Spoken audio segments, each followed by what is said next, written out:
strange to be speaking English, but I'm very happy to be here this afternoon to present to you Professor Teresa Blankmeyer Burke.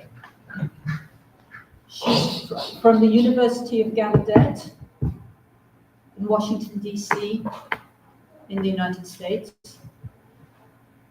She is involved in 3 areas of research that I think are going to interest us all this afternoon. She is principally involved in philosophy, but also deaf studies and bioethics in the medical area. I'm not going to talk anymore because Professor Teresa is going to tell you much more about herself and her research. But I would just like to thank her very much for her contributions here to this program.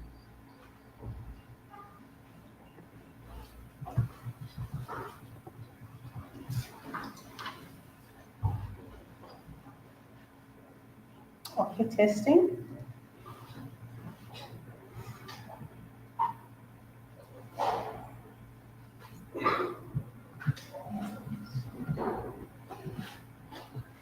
Excellent. First of all, thank you very much. I'm so excited to be here. I will talk to you today about a project that I am doing in what I call deaf philosophy. It's a new area, and I think it will be an area topic of interest to you. Next slide, please. Okay, so this is a first for me to be looking at slides in Portuguese and to be giving a talk in spoken English. I want to just give you an overview first, so I will give you a brief introduction, and then I will talk a little bit about the objectives for our time together, talk a little bit about ethics, values, and ideas, and the concepts of the meaning of life and philosophy of the self in this deaf philosophy project. I will also give you an example of my ASL core project, which I hope will illuminate some of these ideas. So I want to just do a quick check. How's everything going with spoken English? If you're accessing the talk through spoken English, can you hear me? Am I clear? Okay. If you're accessing through Libras, is it clear? Everything's going well? It's standing in the right place? We have a lot of things going on here. So far, so good? Yes. Okay, muito bem.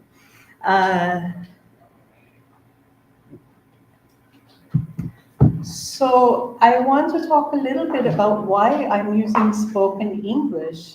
I grew up hard of hearing. This is a picture of me as a girl with my hearing aid. You can see at that time my biggest goal in life was to be a baton twirler, not a philosopher. Somehow I ended up here. It's all good. But this, I thought also it's a nice way of showing that our aspirations and dreams can change through life. And I keep trying not to move my hands because I know you're watching the interpreter and I don't want to create any visual noise. So I'm going to hold my hands like this. Never done that for a talk, ever. All right, so we have this notion in deaf studies of a deafhood journey. And for me, I grew up at about age 3. My mother noticed that I wasn't hearing her, responding to her when I didn't see her. And so she took me to the doctor and she said, I think my daughter is not hearing me. And the doctor said, no, you're wrong, and just dismissed her. And then age 5, I began school. The teacher thought the same thing. And this time with the teacher's expertise, professional expertise, my mother went back to the doctor. They did an audiogram and all the tests that deaf and hard-hearing children will go through. And they said, oh, yeah, she has hearing loss. She's not able to hear these vowels, these consonants, so on and so forth. I got hearing aids. I was put in mainstream education. At the time in California, we had pretty strong support for deaf and hard of hearing children. So I went all the way through mainstream education, all the way through until I finished my PhD. And then I got to Gallaudet. First time ever, I'm in a classroom where everyone signs, and it sort of blew my mind. It was very exciting. It transformed my life. Because of that experience of having the young life experience of knowing what it's like to be the only deaf or hard of hearing person in the room, and then to move into a situation where I'm just one of everyone else, it was something that helped me think through, how do we do philosophy as deaf people? What is this big project for us as deaf people? So that's a little bit of my journey. I got my PhD at the University of New Mexico in a long time ago now, 2011. And I was told that I was the first deaf signing woman in the world to get a PhD in philosophy. I don't know if that is absolutely correct. That's what Gallaudet told me, but I don't know what, as far as Europe and the English-speaking countries, yes. I do not know if in Latin America, maybe there's other deaf people with PhDs in philosophy. I just don't know. And it's not that I want to say this to be like, look at me. It's more to give you a sense of, when you're the first deaf person, there's always challenges and difficulties that you have to figure out on your own because no one else has done it before. Okay, so my research area, I work in bioethics, mostly genetics, and there's a very interesting genetic issue coming up now with, it's called otoferlin, OTOF gene. And I'd be happy to give a talk on that. It's very complicated. It's not, I'm not going to go through that now, but the potential for that to change the future of the number of deaf children in the world is significant, and other technologies for other genes are on the way. And so as a deaf person, I have a lot of concerns about this technology and the ethical issues related to it. I do philosophy of language, deaf philosophy, ethics, feminist philosophy, epistemology, and in deaf studies, most of my work is ethics and epistemology related. So that's who I am. Next slide. Oops. Okay, so my expectations for this, I'm going to talk for a while, and then I will be quiet and listen to your questions and feedback. And I hope we have a dialogue where we create philosophy together, because my view of philosophy is it is a dialogue in process. It's not like the expert comes in and gives a talk and then leaves, and you absorb that and you just add it to your little bag of all the things you know. I think it's much more important to have an engaged process of dialogue. And so that's good for this. Next slide. So thinking about ethics, values, ideas. As human beings, what is the thing that is most important to us? And for each of us, we'll have a different answer. So I want to take a moment to just pause and let you think about what's most important to you as a human being, as a whole person.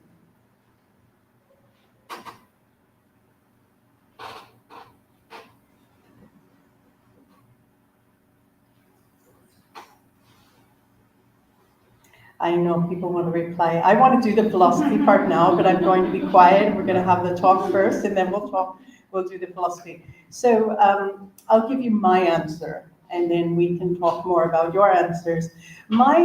For me, what's most important is living on a healthy planet, being a part of a community of family and friends, of people who love and support each other, and having diversity in my world, whether that's diversity of ideas, diversity of human beings that I interact with, diversity of places I get to have the privilege to go.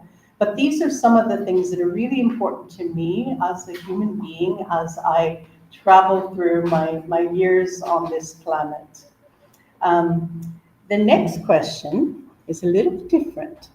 And that's the question of what is most important to you as an academic or as a scholar. And I think that so often we can disaggregate parts of ourselves. Oh, there's the academic part of me. There's the part of me when I'm with my friends, and these different parts of ourselves. But thinking about where you are now in your academic journey, I'm sorry, the hands have to go down. Where you are in the academic journey, most of you, I think, are starting your graduate education, your master's, your PhD, and just really getting started. And there is this question of, how do I best invest my time as an academic?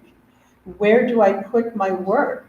And that ties to the first question, because if you don't have a clear sense of what's important to you with your ethics and values, it's harder to make these two pieces come together, whether it is the value of being a scholar or the value of your whole life as a human being.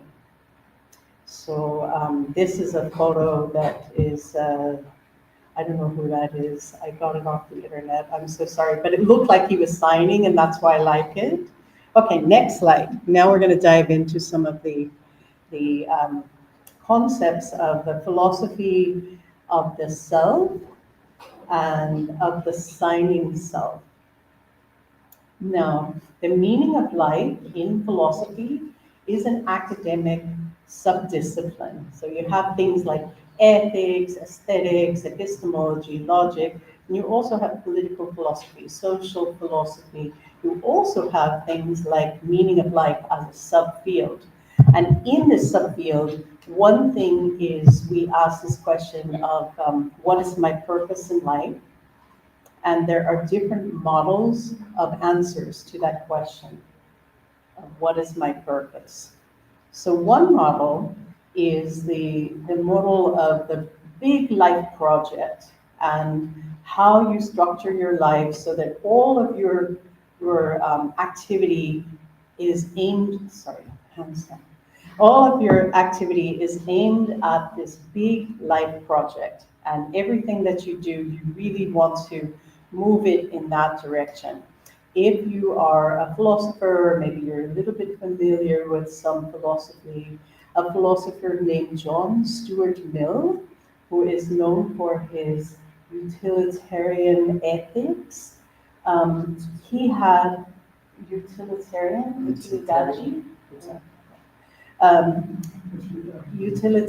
ethics. His life was all about trying to figure out how to have the greatest amount of good in his life and the least amount of harm. And he not only did that for himself personally, but was looking at this from the perspective of a society. So he's just one example of somebody whose life was very much focused on trying to justify the life through a particular philosophy or idea. The one example. And so that would be project life. Another is more of a retrospective. And for this, you need to have enough experience of years to be able to look back and say, okay, I did this, I did that, and these different things that you did, you can then, after some time, construct a narrative that explains what your life's purpose has been looking back retrospectively.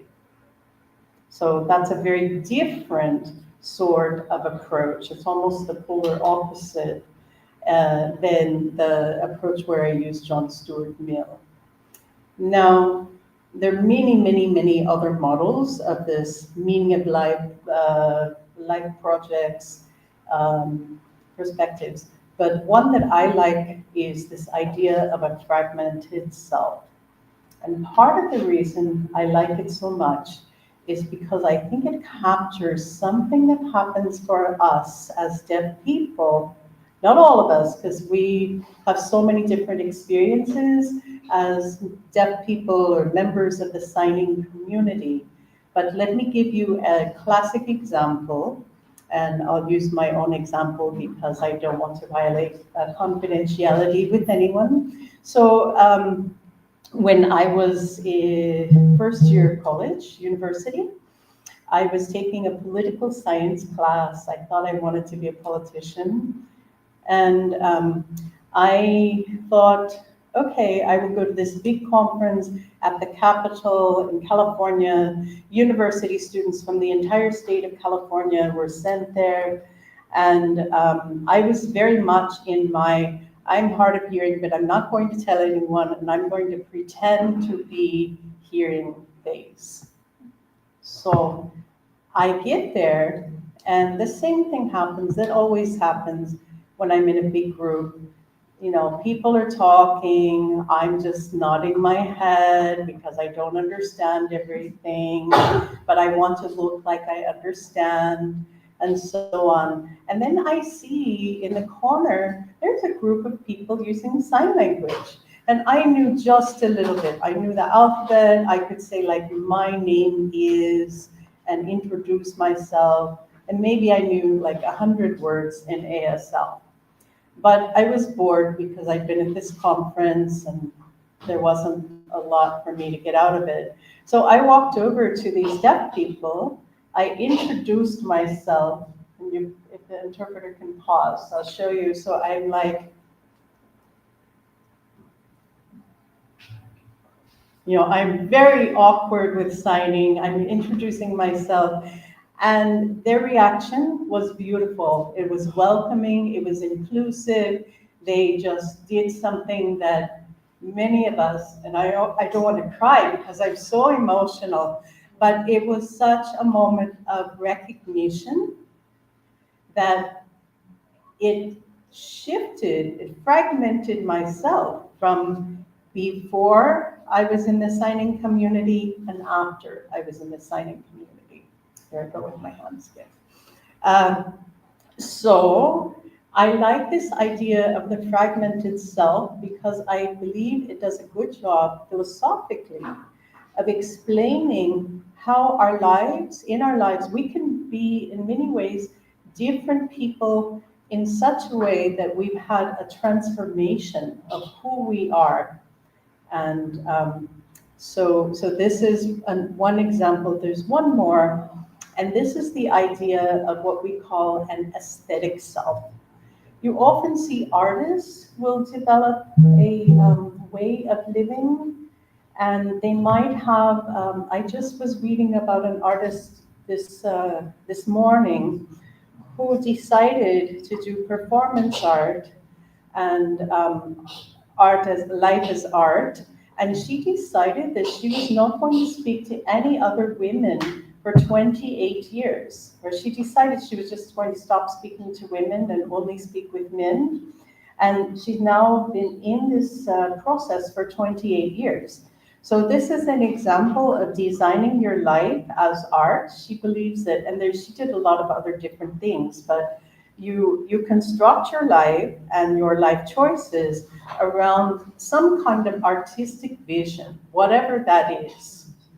Oscar Wilde, I don't know the Oscar Wilde, yeah, is a historic example of someone who has made that kind of a choice in building an aesthetic life. So again, this notion of philosophy of the self and what is the signings of is something that I think might be interesting to explore in terms of deaf philosophy and in terms of who are we as academics, whether we're early in our career, mid-career, later in the career, and what are the choices we make according to our ethics and our values and our ideas about the world we want to live in, and how do those choices about our research impact and align with these ethics and values. How are we doing on time? I'm sorry I'm not tracking the time. We're good with time? Okay. Okay, perfect. So in talking about research, we have research that's empirical. You go out into the field, you collect data, and then you analyze the data, and you check to see, does it align with your hypothesis, what findings do you have, and so on and so forth. That's whether you're in the sciences, whether it's physics or chemistry or biology or math, or whether you're social scientists, psychology, sociology, and that is not what I do. I do philosophy, theoretical. However, I think you can lean on the empirical data and the science in order to inform your non-empirical research. And so that's big picture. Now some questions are to ask yourself, what are the norms of your discipline? And where do we as deaf academics challenge those norms? And where do we engage with those norms? So for example, in philosophy, we have a norm of lots of dialogue about what we write. Well, for me, yes, I'm speaking English, I read lips. One-on-one, I can do the philosophy practice of a back and forth dialogue. But put me in a situation where we have a philosopher presenting to a room full of philosophers, and then I bring in the interpreter, and it pushes the norm, it challenges the norm. You have to subvert the way you do it in order to have the practice continue. So thinking about your field, your discipline, what are the norms that were established by hearing people, and what are the norms that you as a deaf person or as a signing person bring to the field? So using that novel lens for the field, how can you align your contributions, your goals with the research projects that you're currently involved in, that you're about to embark on? And then, of course, always identify what might be some of the restrictions and how can you possibly, or constraints, move past those. So next slide. Okay, I have to do the translation in my head. Hold on. All right, so approaching the task. One thing I think is good is to think about developing as sighted deaf people, and I am a sighted deaf person, I am not a deaf blind person. My habits of observation are very much what we call deaf eye oriented.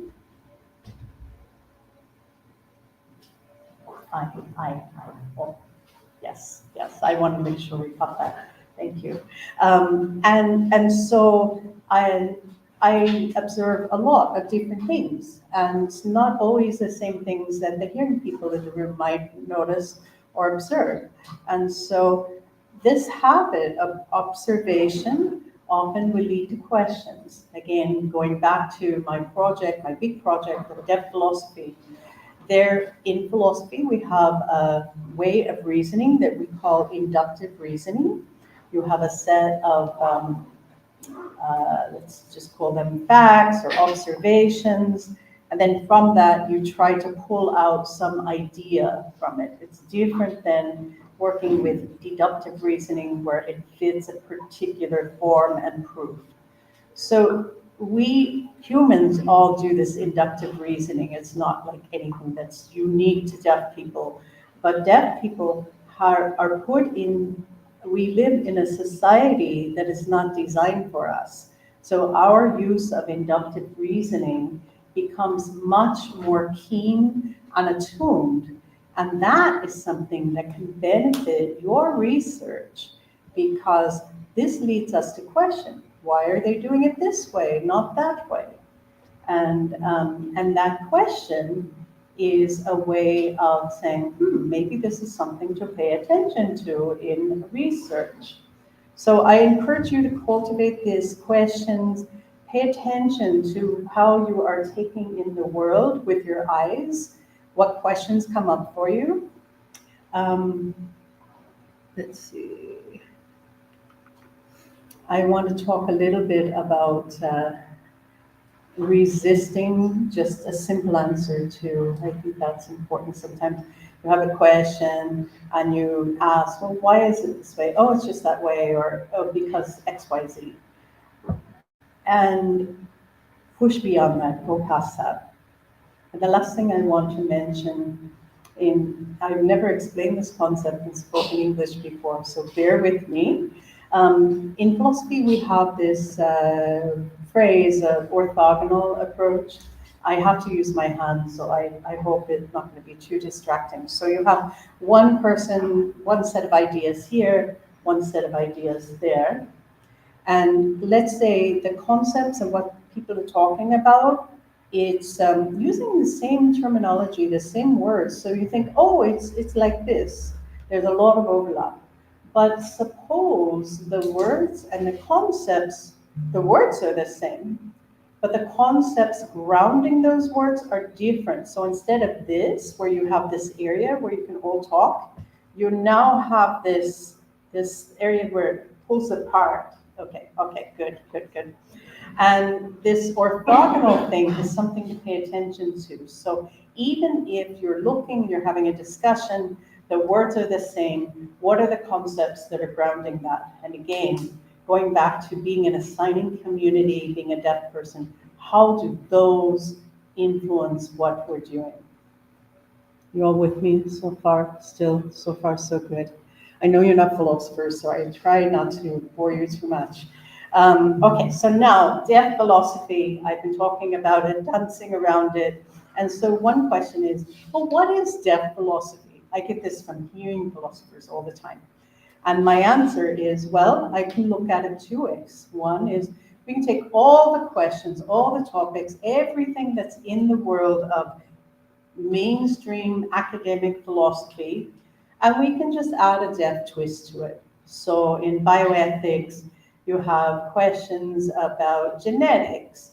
Now you add this question about the OTOF gene and how that could impact eradicate the existence of a signing deaf community. Ultimately, one ethical question, what kinds of people should exist in the world? Who makes these decisions?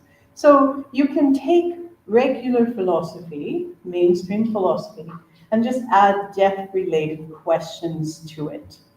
That's one way. Another way, and this is what I've been hinting at prior to this, is you can say, what is it to be a deaf person in the world? What is it to be a deaf human being? What is it to have our bodies, our minds, everything oriented in a signing deaf way? Now that raises this question of, maybe there's a different way to do philosophy than we have established in the spoken language world. What does it look like to have an argument on the hands, not on the words in the air? So what does it look like to show objections and replies in a sign language rather than a spoken language? Are there features of sign languages that lend themselves to philosophy in interesting ways that spoken language philosophy has not uncovered. So all of this is the stuff I've been sort of focusing on for the last few years. And I think it's really, it's consumed my life. And to have a research project that gives you a lot of pleasure, and also because you feel like it makes a contribution to your community in terms of possibly inspiring others to pursue this further, in terms of validating the pursuit of philosophy, in terms of asking questions about who we are as deaf people in a way that is not diminishing, but enhancing flourishing, is a way that deaf philosophy can contribute to what we are, what we do and who we are. So there are many ways and justifications for deaf philosophy. And I have spent a career trying to show that this does exist. I no longer get so many questions about, deaf philosophy, what's that? Does it really exist? It's more, what are you doing now with your deaf philosophy project? So some legitimizing has happened, partly because I'm stubborn and I keep talking about it. And I think partly because I have talked about it so much that I got past that initial resistance to, okay, let's think about it and take it from there. Next slide. So, big question. If we are talking about how deaf people do philosophy, do we need to have specialized vocabulary, just as the mainstream hearing philosophy has specialized vocabulary, in order to make this happen? Now, I think we can be philosophical in everyday conversation. It doesn't take, you don't have to have a PhD in philosophy to be philosophical. But if you are, if you are to join the academic business of doing philosophy, you need to be able to engage with the vocabulary, with the lexicon, with the history of the field. You need to have a certain set of things. Now, how do we get from, for example, I will only use ASL for my example because I don't know anything about Libras. In ASL, we don't have a lot of words. We didn't have a lot of words that were philosophical in nature. We, when I came to Gallaudet 20 years ago and taught my first philosophy class, almost every time I had a technical word, I either fingerspelled it or I made up a sign, and then we would use that sign for that day or maybe that whole semester, and then it would sort of go away, and then the next time we have a class, we do the same thing, and it's this cycle.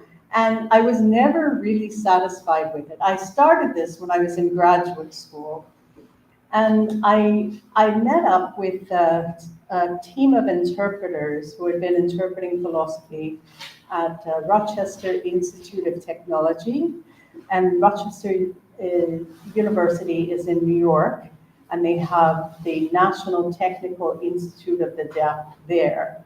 And that university has a lot of deaf people who take philosophy. It's one of these universities that has 7 different universities within. So the deaf part of the university is separate from the part of the university that has philosophy. But if the deaf person wants to get a degree in something that's not offered at the deaf university, they go across the campus. And so a lot of deaf people were taking philosophy. A lot of interpreters were interpreting philosophy. And they were very frustrated because A, they didn't have the right signs, B, they didn't have the knowledge, the deep knowledge of philosophy to really come up with good signs. C, the professors didn't know any sign language. So we had all of these gaps, and then deaf people are the ones who lose because there's not the expertise, there's not the support, and how do they move on for that? So I worked with this group, and we had a team. We decided from the beginning, we wrote a grant, we got money, that it had to be deaf-led. That was super important. And we had 5 of us deaf, and then we had the interpreters who were part of the university, were support and expertise of what the experience of interpreting was like in these philosophy classes. So I'm the philosophy expert, but ASL is not my first language. I don't have a native language user's intuition.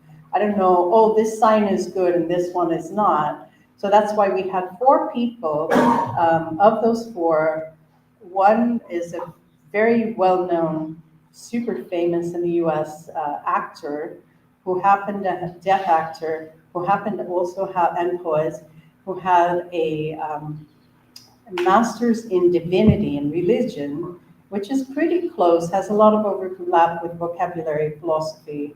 One who had a PhD, another deaf woman, PhD in English, but her second concentration was philosophy, like a minor. And then we had one other who had a background in philosophy as an undergraduate, and then one man who was just like super brilliant, certified deaf interpreter. And he like knows ASL like no one else. So these are the ASL experts. And then I'm the philosophy expert. And we had conversations about, okay, we have this big task. I have a list of all these words that come up when you're taking like the introduction to philosophy class, or the beginning introduction to ethics, or history of philosophy, or all the courses that maybe you take as an undergraduate. And I got together, we had the foresight to, in our grant, write for making sure we had cameras all over the room to capture the whole discussion. And we met for 3 years, 1 whole week for each year. And we start with the letter A, and the first word is aesthetics. And the one man who was not versed in philosophy is like, well, what does that mean? And I say, well, it's questions like, what is beautiful? How do you know that something is beautiful? What is ugly? What is the role of art in our human existence? And I'm just throwing out all these different examples of aesthetic questions. And he was a mischievous man, okay? So very playful. And he starts with, oh, well, aesthetics, beauty, okay, we'll do this. And I'm like, no, that's not appropriate, because A, we're creating a lexicon. We need to think about like how this looks to hearing people in professional settings. B, I am a feminist, and I do not want to import some of the biases of our society that I think are negative into the lexicon as we're developing this project. But I said, you have the right idea, because you want to somehow in the sign convey this notion of beauty. So then we had a big discussion, and we said, okay, so part of it is you have an exchange of the person and then the thing out there that you're regarding and asking questions, whether it's questions about, is this thing beautiful? Or what is the role of this thing in the discussion of beauty? So, but you have the person and you have the thing out there. And then you also have an engagement piece. So then the sign sort of shifted from this to this, hands like so. In ASL, if you have 2 hands moving, and I'm not a linguist, but you have 2 hands moving, you can't, and they're doing a lot of movement, you can't have a lot of changes of hand shapes. So we had this, like this is the thing that you're regarding, and then you have the person and the thing and the exchange. So this becomes aesthetics. Now, we've been using this sign for a while, and many of you, if you study linguistics, you probably know that sometimes what happens in linguistics, sign languages, I don't know if it also happens with spoken languages, signs will shorten. So a classic example, in American Sign Language, we used to have, the sign for help used to be like this, where you're sort of helping a person, and now it's this. So things kind of move towards the center. And so we were thinking about how would a language possibly tend to shift, who is going to be looking at the language, all these questions as we're developing this lexicon. How are we doing on time? We good? Okay. So now I want to talk a little bit more about the lexicon. And these are questions, ethical questions, that are super important because of the history of the deaf community. So one question is, who has a right to add to language? I don't know very much about the history of sign language here in Brazil, but in the United States, we had a period where we had American Sign Language, and then we had a lot of educators who took signs, words from American Sign Language, and changed it and made it Sign English. They changed the word order. They did a lot of changes, so it wasn't really a natural language. It was this system. And it caused a lot of harm to deaf children because they lost the opportunity to acquire a natural language, and instead they got a partial language or a partial system. And because of that, the plasticity, again, not a linguist, not a neurolinguist, but this is a shorthand potted version of the talk. The lack of exposure to a natural language for these deaf children early in their life impacted their ability to use language for the rest of their lives. Now, that's the history. It's not a pretty history. It's a pretty ugly history. It's sad because deaf children were damaged because mostly hearing educators took the parts of the natural sign language and they converted it into a system. They changed the language.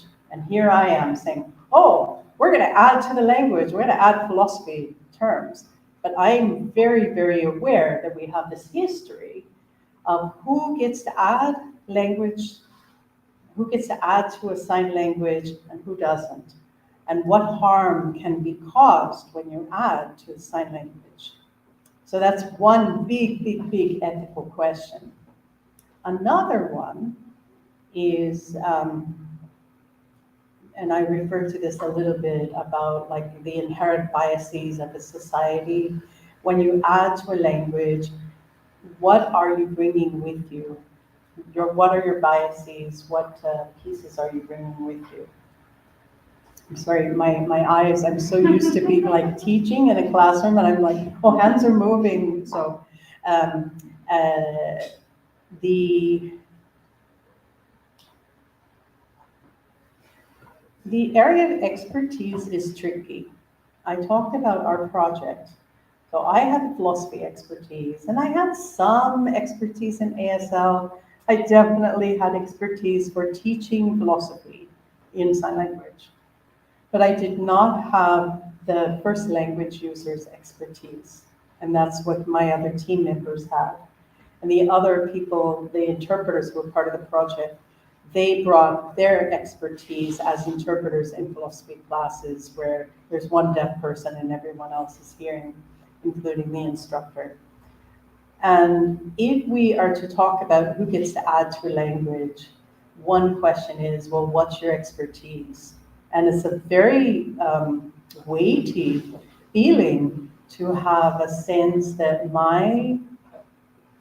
what I'm bringing, my particular philosophical training is what I'm bringing to the project. And I know I'm one person. I chose particular courses to study, and so it's a very narrow thing. Ideally, a project like this, you have 10 deaf philosophers, but there's just me. So what do? We go ahead and hope that in the years to come, it will shift. Okay, now questions of epistemology. Next slide. Sorry, one more. Yes, thank you. Epistemological issues or questions. Some of it can be connected to norms of language and language use, wordplay. How does this fit into developing a lexicon or a glossary? When we create a new word, what sort of principles do we want to have behind that? So maybe, and what we ended up doing after many hours of discussion, I took the full first day or two to figure this out, is we said, if we have a set of concepts that are related in philosophy, we're going to use specific hand shapes to indicate those concepts. And those hand shapes will then do two things. One, it serves as like a root for the word and the cluster of words that are connected. But it also will be good for reminding and helping people remember, oh, this is part of the metaphysics vocabulary, this is part of the ethics vocabulary, this is part of the epistemology vocabulary. So each cluster of vocabulary words in a subfield had particular hand shapes and movements, and I'm happy to show all of this on the website at the end of the talk. But I just wanted to talk a little bit about the principles behind this. We needed community acceptance. If the community says, oh, that's nice, but they don't use it, what's the point? And then it's tricky because community acceptance means what exactly? Like your everyday deaf person, deaf people in the academic community, who is part of this? Interpreters. And there's one more concept, philosophical. I'll just throw it out there. We can talk more about it later. So there's a philosopher by the name of Miranda Fricker. She's British, now she's in the US, and she created this concept of epistemic injustice, or she labeled it epistemic injustice. She didn't actually create it. There were others who referred to it, but she's known for this concept. And what this means is you have situations where there's injustice, and the injustice is connected to both ethics and epistemology. I'll give you an example and then I'll explain it. So suppose you have a situation where there is a deaf person, only deaf person in the room with an interpreter, and the interpreter is not a good fit to the assignment, just a terrible fit. And so what happens here is the deaf person after like 10 minutes goes, I can't do this. So then the deaf person goes to the hearing person who was in charge of arranging the interpreting and says, this is not working, I need a different interpreter. But that hearing person who doesn't know anything about sign language, who can't assess it, maybe that person's in the room, let's say for the example, let's say that person's in the room, the person's like, it's fine, I see their hands moving, they're fine, I don't know what you're talking about, what you're complaining about, it's fine, keep going. So that response, it's fine, the dismissiveness is an ethical issue because the deaf person was disregarded and not respected in that assessment. But what also happens is the epistemic injustice piece of it is the deaf person's expertise, the knowledge of the language, the knowledge of what a good interpreter looks like, is also disregarded. And so when we talk about epistemic injustice, it's often in these cases where a person who maybe in society doesn't have as much standing, as much power in the society, that person gets dismissed and their expertise gets dismissed in part because of who they are, what their identity is. So epistemic injustice is this field, this notion of philosophy that we're working through to deal with these questions of when someone gets disregarded, not because you have a disagreement. It would be very different if the hearing person knew sign language and said, no, this is a good interpreter, then explains why, and they have a back and forth about why it's not a good fit. This is someone who is completely ignorant of the language, of interpreting, and they're dismissing the person who has the expertise. And you can feel the passion in my voice gets a little more. So what this epistemic injustice looks at is two kinds. One is testimonial. That's the example I gave you, where a person is saying, this is not working. They're testifying, and the testimony, the language they're using gets disregarded and dismissed. The other kind is more fit with this project. This is the idea that you have concepts in one community, and maybe even words, but let's just go with concepts and the concepts don't have a word attached in another community. And so without the right words and vocabulary, it's much harder to move forward in the philosophical, but also in the regular discussion. Classic example. I don't know what the word for autism is here in Brazil. Word for autism? Okay. Interesting. I'm seeing a variety of signs. That's why I can't wait for the discussion. Okay.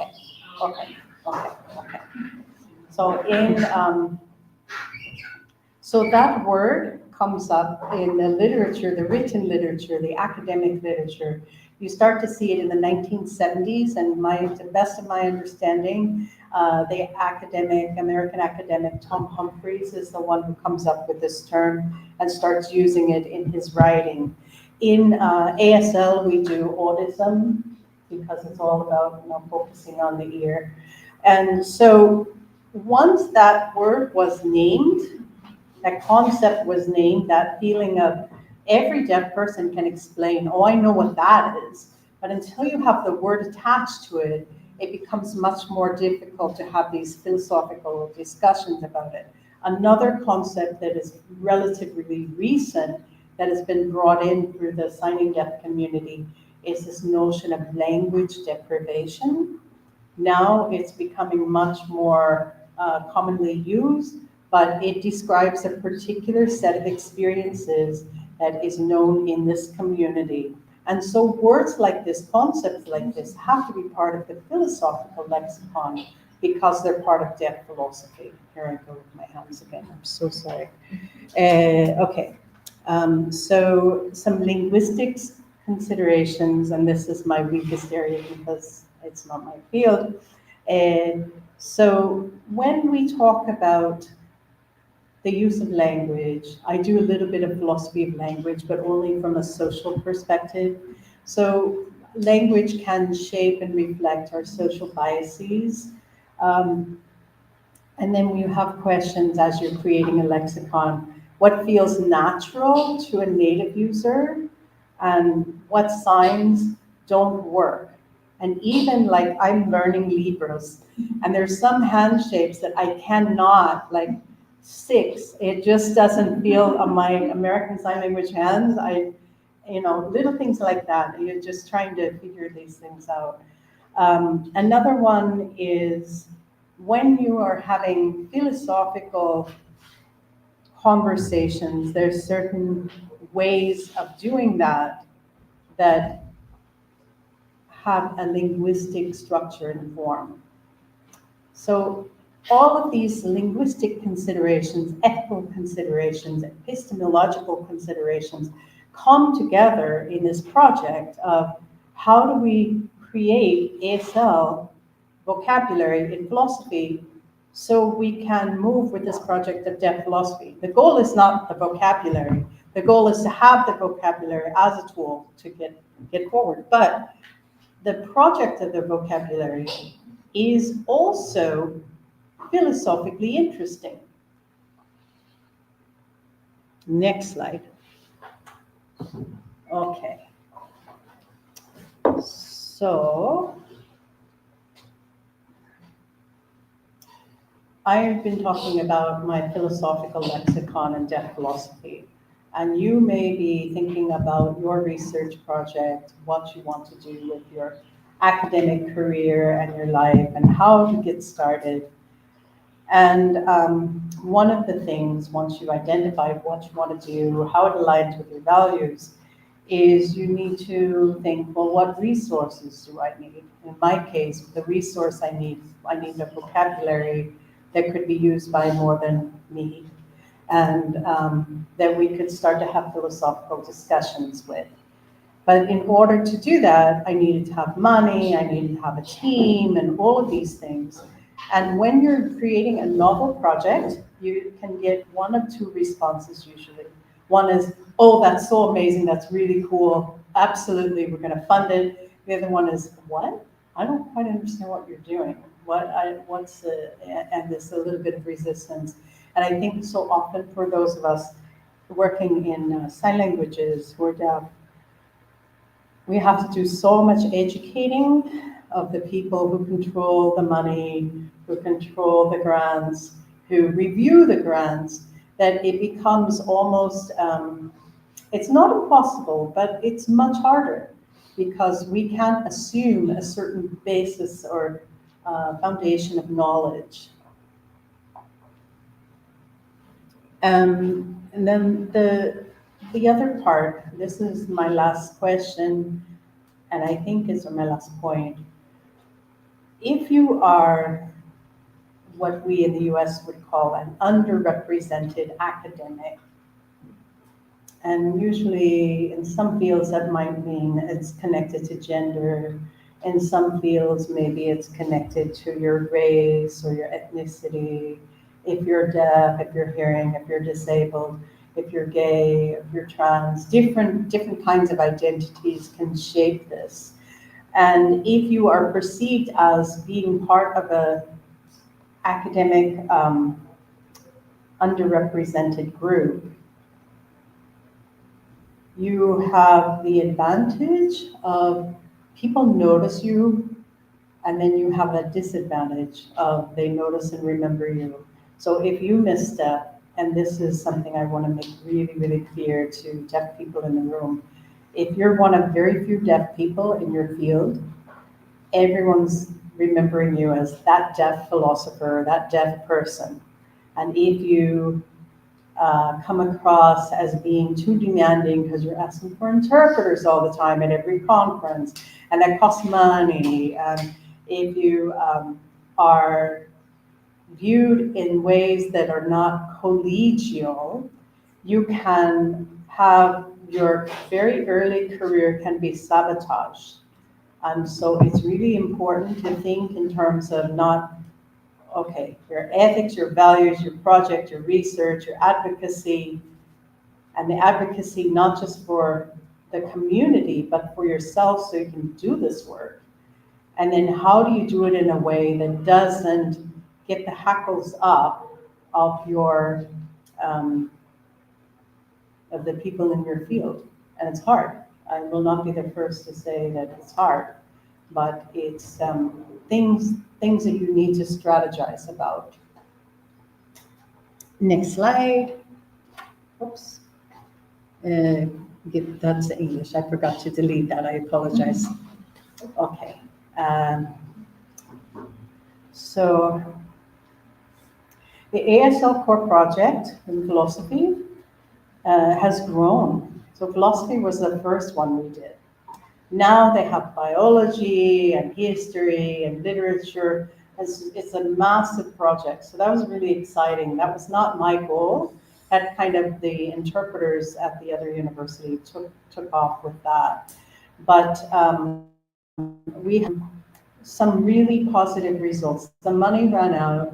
I'm still looking for money. Situation in the US now is not good for the humanities, for philosophy. It's not good for the academic world. It's a very difficult situation with the government. There's not a lot of money coming our way. So the amount, let's say, now it's this, and everyone's fighting over that little bit that's left. So I'm trying to figure out how can I continue this project and with no money to pay people. I can do it for free. For myself, I'm willing because I have a salary, I'm a professor, but everyone else should be paid. And so I don't know yet how we're going to make that happen. But one thing that we did is we started collecting the data on impact. And we have a website that gets, tens of thousands of hits a year. And most people that give feedback on it are interpreters, usually interpreters who are in an area where maybe there's one or two deaf people in a state that's very rural. And so it really benefits those deaf people because otherwise they'd be kind of stuck with that situation I began with, where you're just making up a sign and it's not cohesive. And so that was one thing that we learned. We use the signs at Gallaudet. I love to see the students using them, and also how the students will shift and change them and modify them in their discussion. Because that's the beauty of language, right? We just created these tools. Now the community is using them and shaping them and trying to figure out how those concepts can apply to their academic intellectual discourse.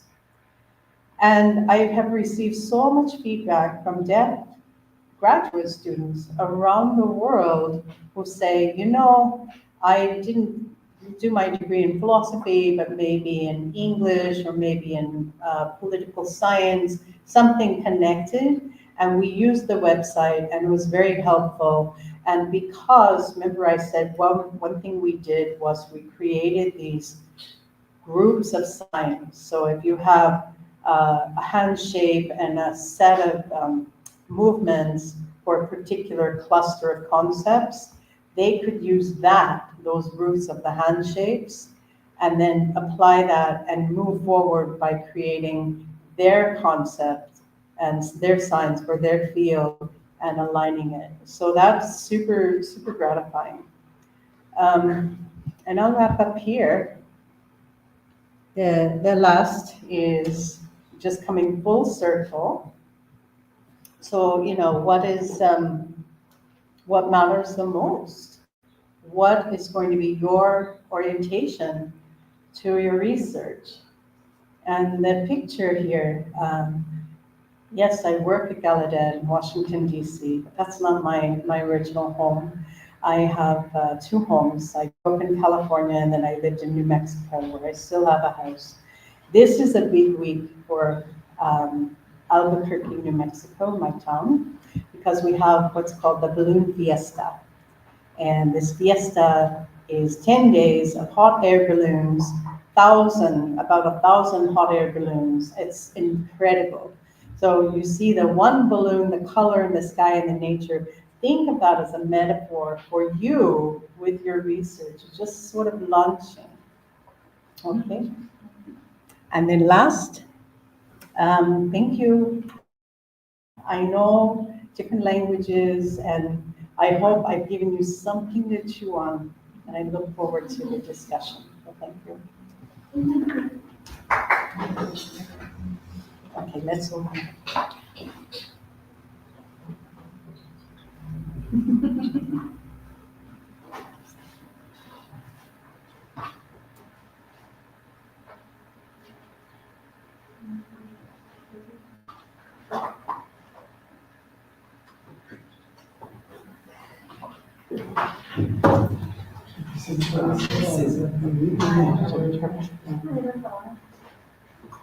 I'm going to speak English, okay? Oh, okay.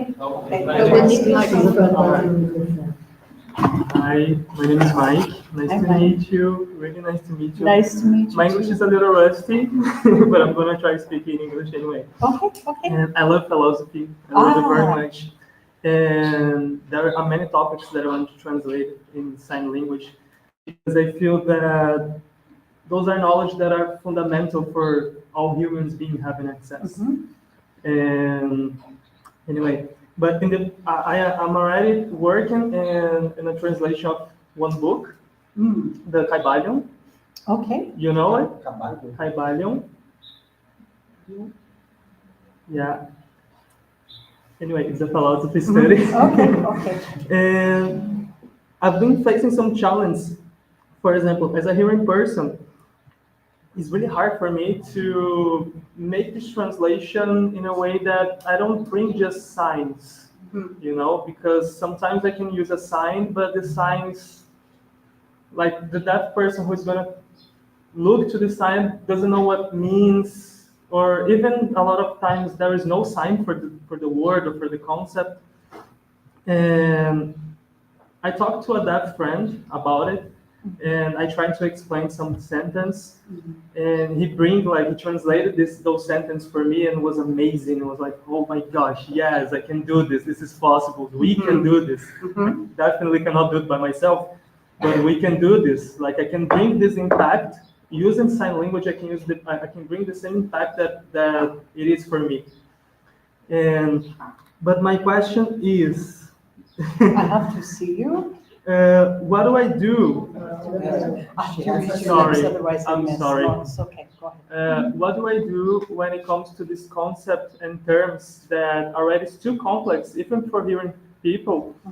And I want to bring this for sign language in a way that is not just the sign, but I can express exactly what this means.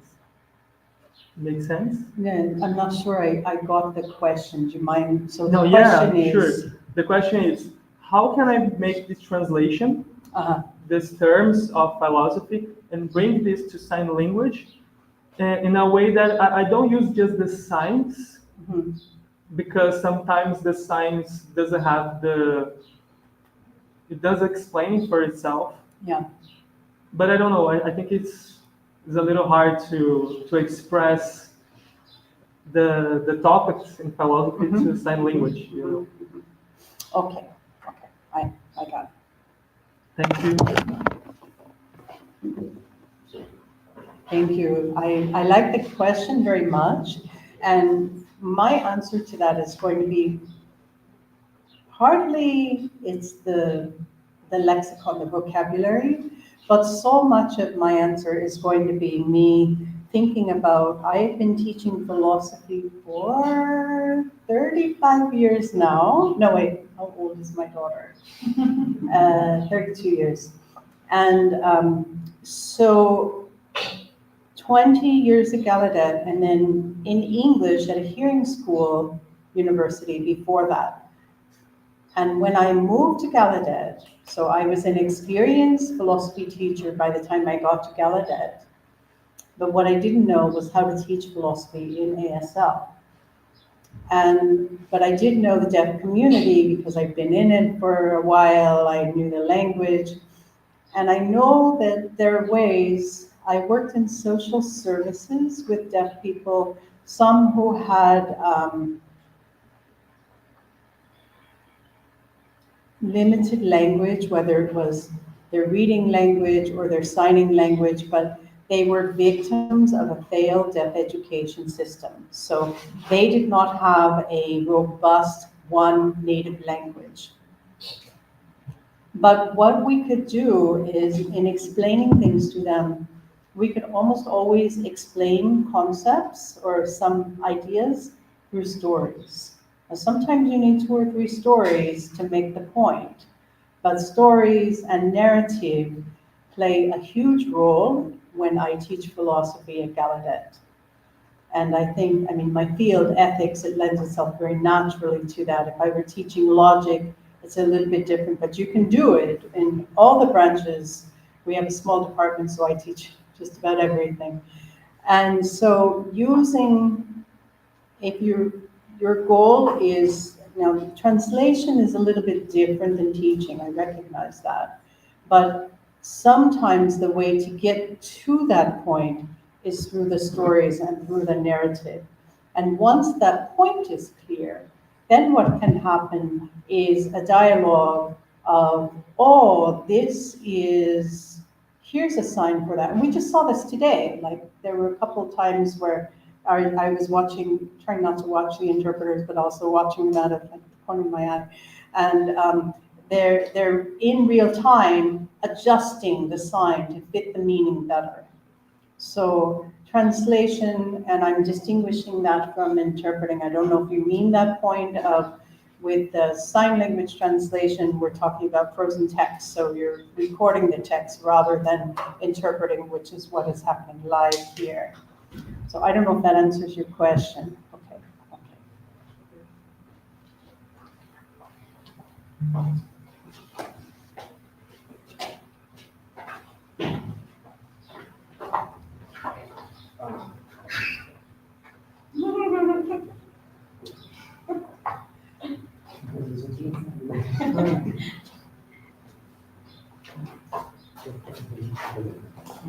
Hi, good afternoon.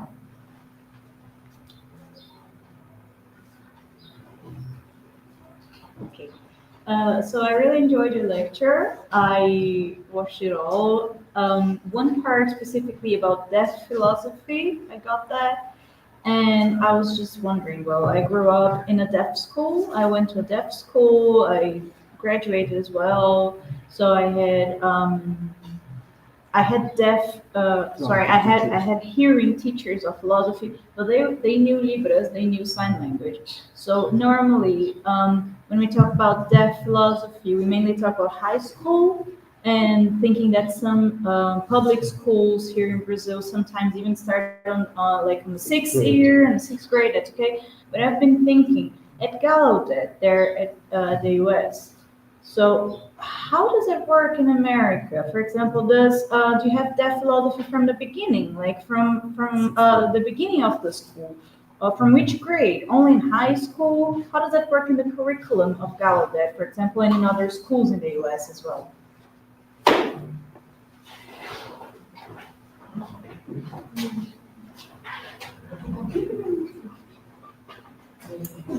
Philosophy is not a subject that most US American children will be exposed to, not until they get to university.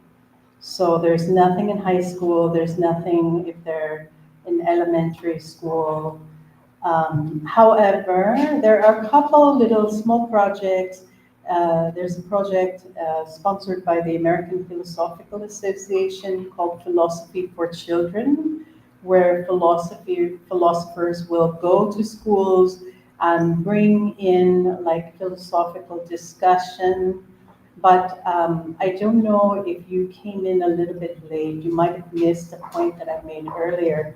But one of the things that I was trying to make a distinction of is we can do deaf philosophy, like who are the deaf people who are doing philosophical work, what are the questions in philosophy that have a particular resonance for deaf people, or that bring in a deaf example that can enhance or expand philosophical discussion for mainstream philosophy. And then there's the project and the question of how do deaf people ourselves, how do we do philosophy? And so my research project, the grant that brought me here, is titled Doing Deaf Philosophy, because I want to talk to all of you here about how we do this in deaf community. How do we have philosophical discussion? And what are these issues that are of most importance in the deaf community?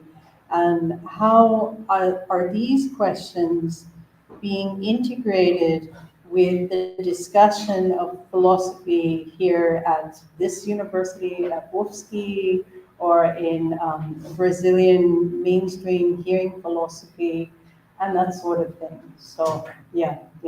But unfortunately, in the US, we do not have exposure to philosophy. Maybe that's what's wrong with my country. I don't know. We'll see. Yes. Yes.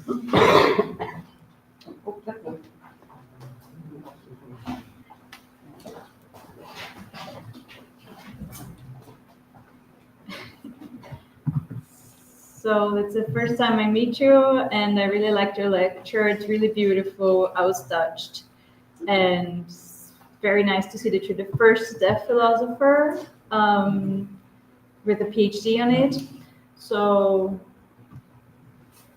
talking, yeah.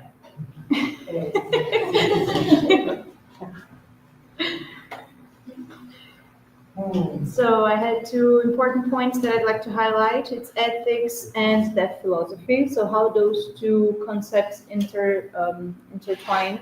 So that was like it's a complement to his question.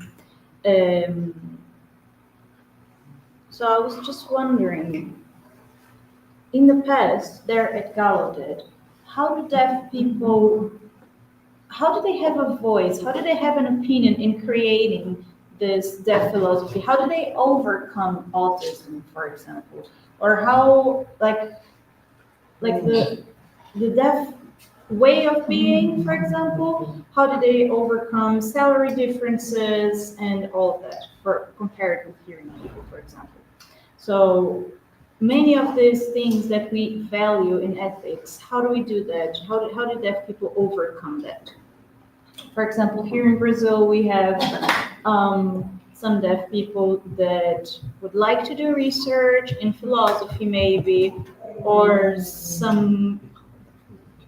to overcome some prejudices, like calling them deaf mute and all of that. So they would like to have a way of doing deaf philosophy in a way to overcome these prejudices, you know? And how would that work? How would that complement each other?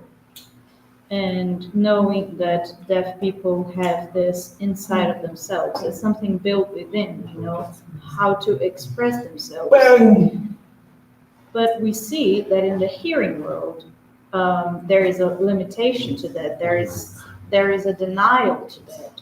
So how do we overcome this if we can think about how to open the doors and motivate deaf people to do their own type of research? I don't know if you understood my question.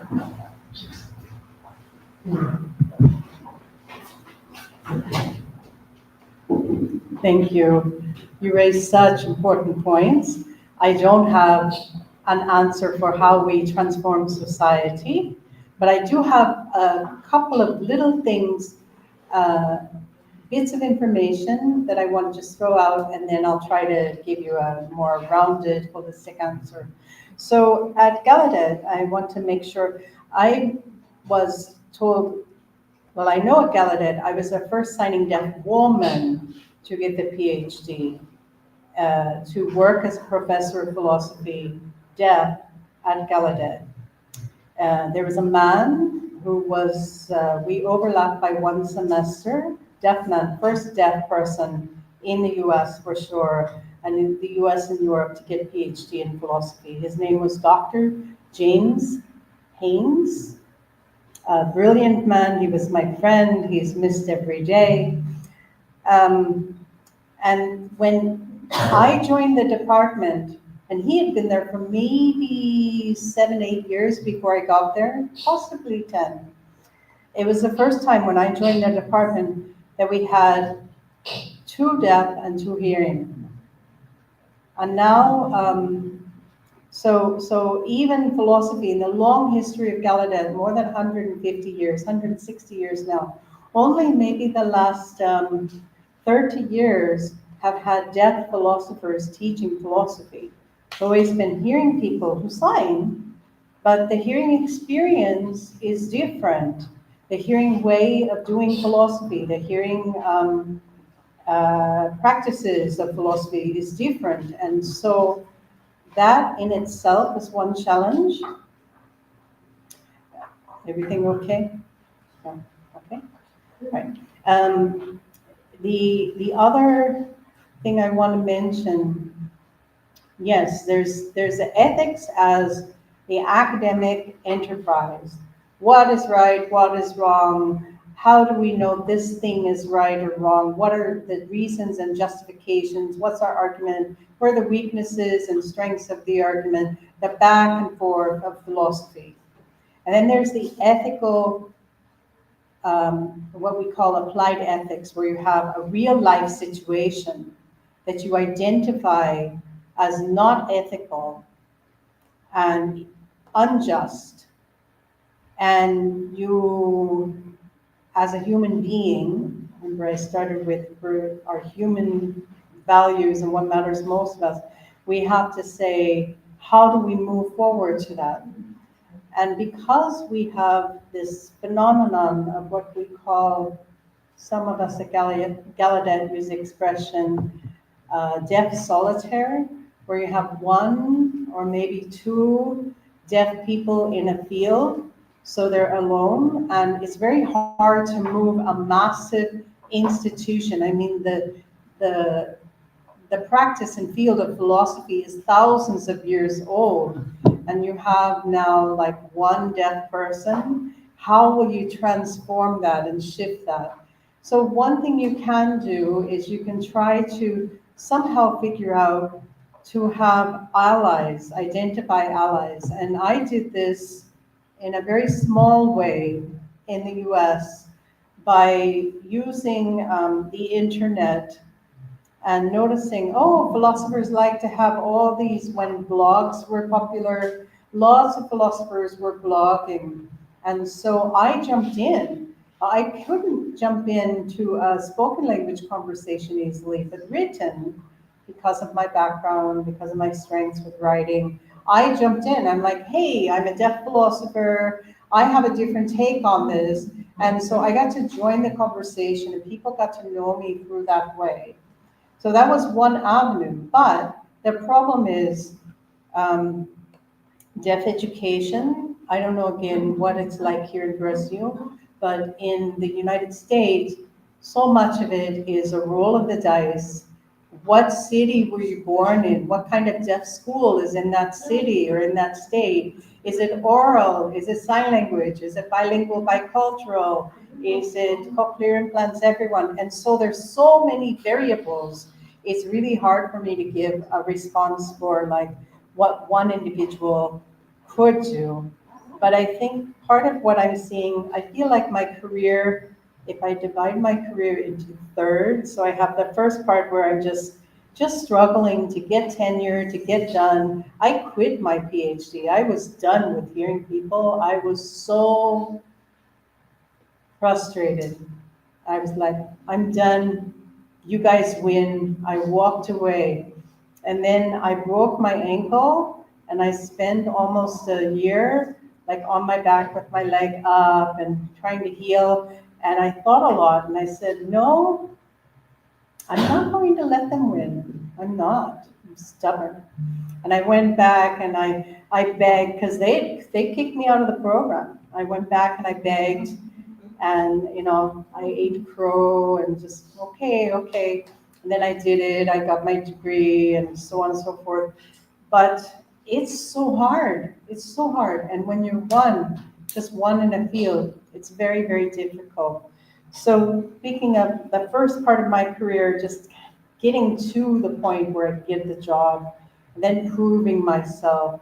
And now I've proven myself, and now I see my role, and I'm going to sign this, is to bring everyone up here. How do I do that? Well, talking about deaf philosophy is one way to do it. Coming to different places and talking to people so we can expand the dialogue is another way to do it. Sharing what worked for me, which happened in a particular place, particular time, particular university and culture. It may not translate to other places and times and cultures, but it might. Some of the strategies might, and it could be a dialogue that we have. So I hope that gives you something of an answer. It's not a complete answer. I wish I had a magic wand that could just give justice to all the deaf people in the world. Not my power. Thank you. I've got to come on camera, haven't I? We haven't got much time left, but I would really like to pass on a few questions that we've had online. So I'm just going to ask you the 3 questions that I have, And then if you could give the replies to those, and don't worry if you forget them, I'll remind you, okay? So the first question from Dionysian. Thinking about the two forms of deaf communities, Libras and ASL, what do you see as the differences in philosophy? Okay, it looks like we have one to two. So I don't know that I can really answer that because I don't know the Libras community. I'm learning Libras. I don't have enough time and experience to answer the question. But maybe if you can ask me this question in a few months, I'm here until January. Maybe I have more formed thoughts by then. But at this point, it's so hard to know. I'm just focusing on this distinction between mainstream spoken language philosophy and philosophy, that's deaf philosophy done in a sign language. And yes, I think it's a super important point that there could be and should probably will be, of course there will be, different ways of doing it in different languages, because just like we have in spoken languages, different concepts and way of expressing based on our experience and how we encounter the world, of course you'll see that too in the different sign languages. Great question. So the next question from Isabella. She'd like to know whether it's really, what you think, whether it's really necessary to create these signs, or perhaps given that deaf people are accustomed to this idea of understanding signs as they're used, as they're created, she calls it emergent signs, even though they've not seen them before, do we actually need to create fixed signs for them, or just let the signs emerge?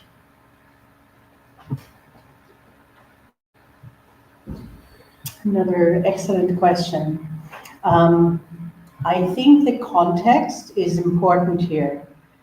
Signs, of course, will emerge, and deaf people will use signs to refer to expressions and in a conversation.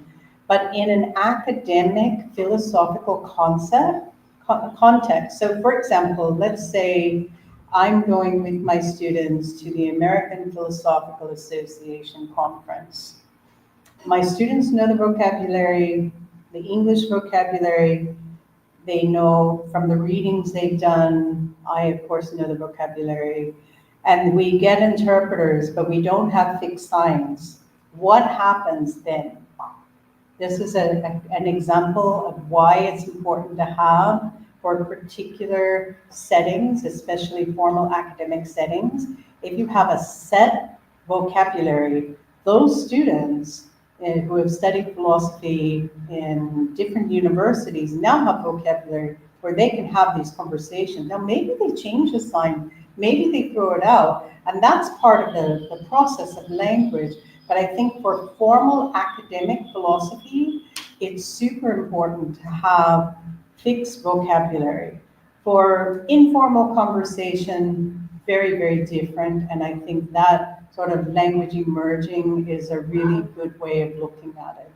Hope that helps.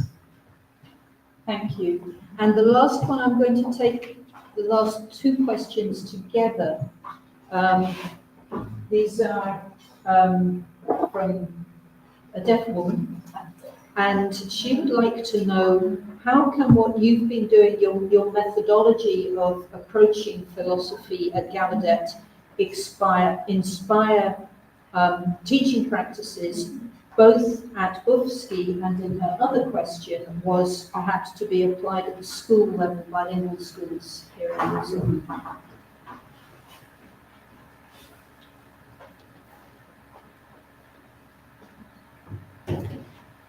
So the application of the methodology at Gallaudet, let me just preface this to say, remember I mentioned that I entered the university and we had mostly hearing people in the department, and there were two of us, two deaf, two hearing, and then the other deaf philosopher passed away, so then there was just me. And so some of this was a little bit of politics at Gallaudet, with like a hearing deaf lens, just because of different ways of being trained. And it wasn't like necessarily, I did not feel like I was being dismissed because I was deaf, but what I was trying to explain, this example of hermeneutic injustice, didn't have concepts that they could grab onto. So I just had to do a lot of extra work.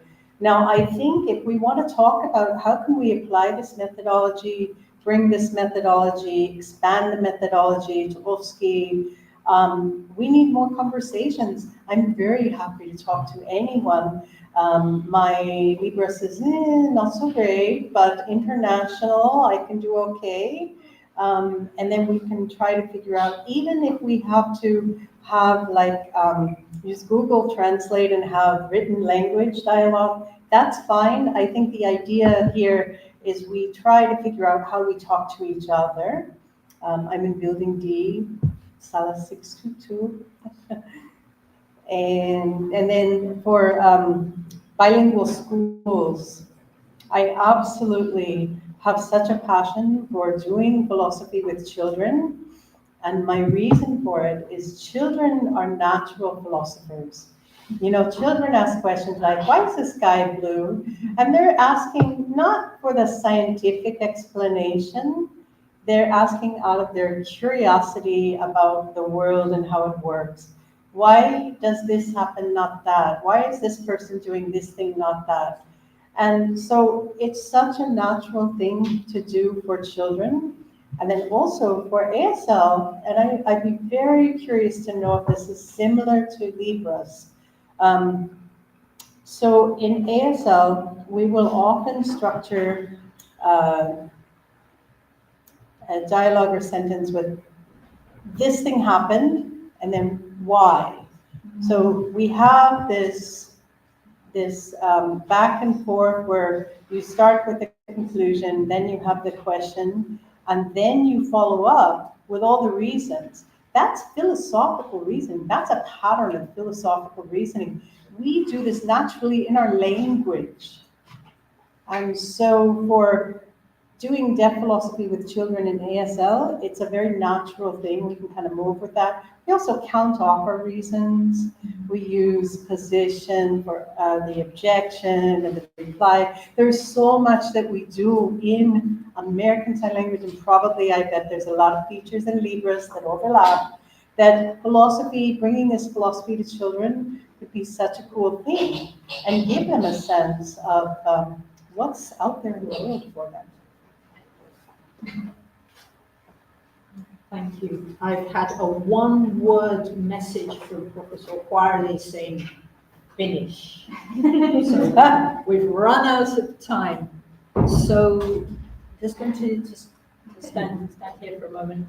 I'm going to do things in a slightly different order. First of all, I would like all of us here to register our gratitude to Professor Huarli, who's been organizing all the online stuff and the broadcast of your presentation. So thank you, Huarli. I would also like to thank our three extraordinary interpreters this afternoon who've all volunteered to do this, to be translating between English and Libras, which is not easy. So thank you and well done. And now I would like to thank Teresa. I think most of you don't know, this time a week ago, she was in hospital being treated for dengue. And so she's only now just getting back. So this has been an amazing physical and intellectual challenge. So thank you so much.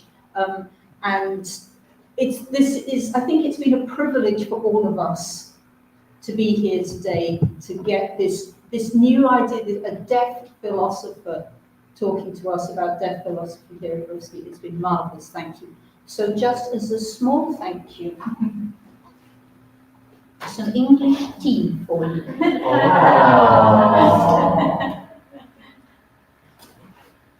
So I'd like to thank everybody present. And if anybody here would like to come and talk to Professor Teresa aqui presencial, then do come. But otherwise, thank you all, thank you everybody, and thank you, Professor Teresa.